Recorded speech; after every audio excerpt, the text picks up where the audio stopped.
Que o Senhor continue abençoando ele. Tua serva Maura agora vai louvar o Senhor.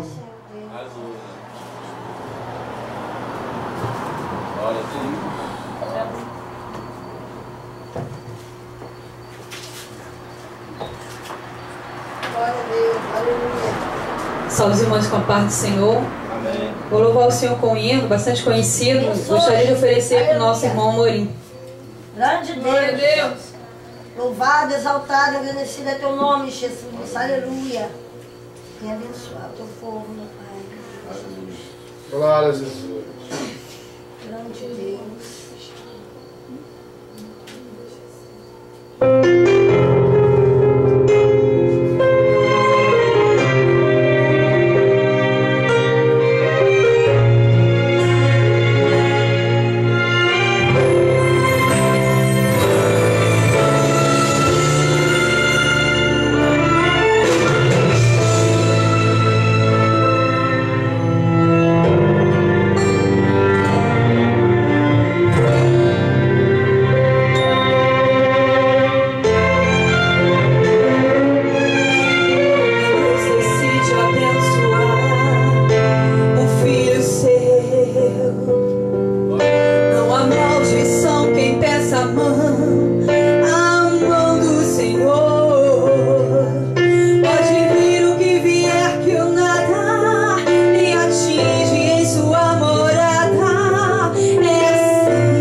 hino que fala que nós somos mais do que vencedores. O apóstolo Paulo, escrevendo ao Romano, diz que em todas essas coisas, todas, somos mais do que vencedor.